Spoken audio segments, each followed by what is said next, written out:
If you've been feeling overwhelmed with anxiety lately, try listening to a guided meditation on the Meditation for Anxiety podcast. Meditation is a proven, natural way to help you calm down and dissolve stress so you can feel lighter and happier. So subscribe for free today to the Meditation for Anxiety podcast by searching for Meditation for Anxiety on your favorite podcast player.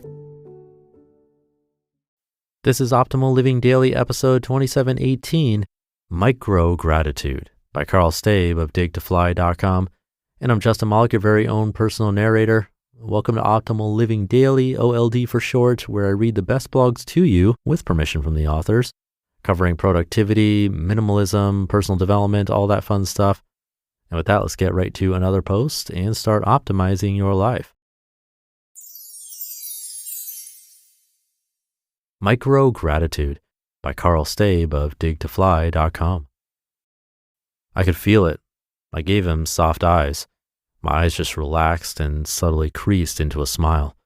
It was a strange feeling to recognize. I hadn't really thought about this concept of microgratitude before until I was watching a nature show about microorganisms and how quickly they can adapt to their surroundings. When you show gratitude for someone, you send them signals that you care for them. This is important because people want to be acknowledged and cared for. As I've gone deeper into gratitude, I've used this mindset to help me build relationships. I show that I care about them, and it's easier to build a relationship. This is a great skill to have because it helps you connect with people that you might have previously struggled to connect with and helps deepen connections with people you enjoy.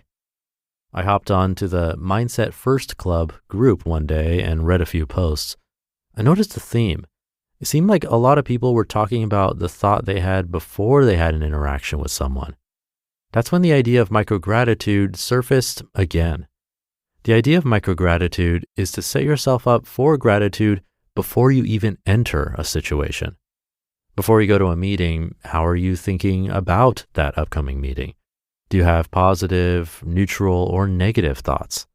If you can plant little seeds of gratitude and positivity throughout your day, you'll have a better time and get so much more out of each experience.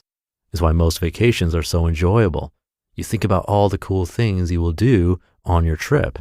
You are micro-gratituding your way to a positive experience. Set up your mindset. When you plant little seeds of gratitude before you do something, it's easier to go into the situation with a positive mindset. It's important to set up your mindset so you get the most out of the experience. It makes it so much more enjoyable. It could be something as simple as silently thanking someone before you have a conversation.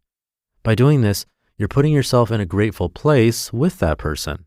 It makes the conversation so much more enjoyable for both of you. Review the situation. You can also plant little gratitude seeds after a situation is done. This even works with difficult moments, like a person who doesn't listen very well. You might be thankful that they told you about a new restaurant, or maybe they made you upset and you realize that you don't need to get angry over someone who doesn't care to listen to you. We usually remember the most impactful thing in our day and the end of our day. If you can take the time to look back on a situation with microgratitude, then you can rewire how you remember the situation. You can focus on the one positive nugget and use it to grow and learn instead of the 10 negative things that only make you more upset. It's all about looking at small things in life and seeing all the amazing opportunities they offer if you're willing to appreciate them. 5 ways to feel microgratitude. Number 1, before you greet someone, think about what you like about them. It might be as simple as liking their smile. I don't think I've ever met someone who didn't have a likable smile.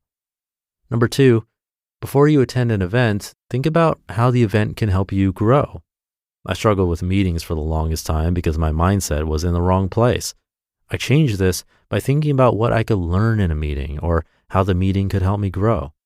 For example, I was working on belly breathing, and instead of checking my phone or my email during the meeting, I focused on breathing into my stomach. I was more engaged than I had been in a meeting in a long time.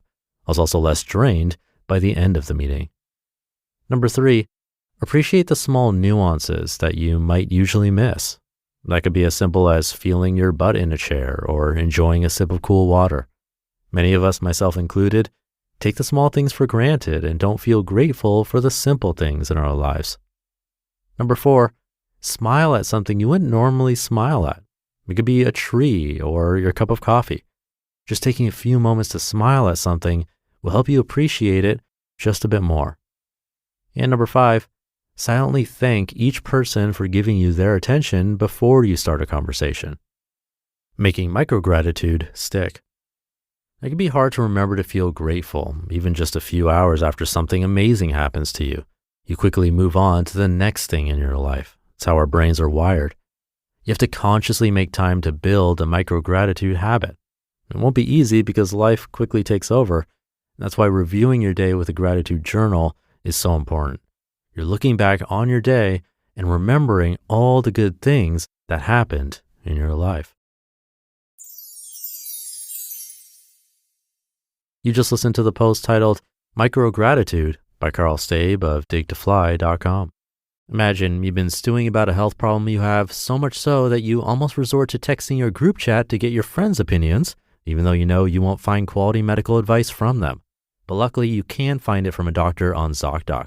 Thousands of medical professionals on ZocDoc are there to help you. They listen like a friend and give you the expert care you need. ZocDoc is the only free app that lets you find and book doctors who are patient-reviewed, take your insurance, are available when you need them, and treat almost every condition under the sun. Surprise twists might work for podcasts, but not for medical care. With ZocDoc, there are no alarms and no surprises. Choose from thousands of patient-reviewed doctors and specialists, browse doctor profiles, upload your insurance information, and get the care you need. Go to ZocDoc.com/optimal and download the ZocDoc app for free, then find and book a top-rated doctor today. Many are available within 24 hours. That's ZocDoc.com/optimal. ZocDoc.com/optimal. Thank you to Karl. He went through a lot, especially in 2010 and 2011 when he was diagnosed with testicular cancer and then got laid off from his job shortly after. There's a really great idea in this post. It's true about how planning for a vacation can often be a huge source of happiness for people. The anticipation of all these fun and interesting things that are going to happen creates joy in our lives even before it happens. But like you said, it's possible that it even elevates the trip itself because a lot of happy thoughts went into it. I really like the idea of microgratitude as a whole, though. We talked about gratitude journaling not too long ago, and my experience with it was overall pretty good, but with some caveats that it can become a little automated, especially when we do the same kind of gratitude practice and at the same time every day. Habits are great and all, but I think there's a balance of building a habit like that and actually benefiting the most from it. And this idea of microgratitude sort of solves that issue. He had some great ideas worth trying in this post. So let me know if you do try it out and how it goes. But for now, thank you for listening. Hope you're having a great morning, afternoon, or evening whenever you're listening to this, one filled with gratitude, hopefully. And I'll see you tomorrow where your optimal life awaits.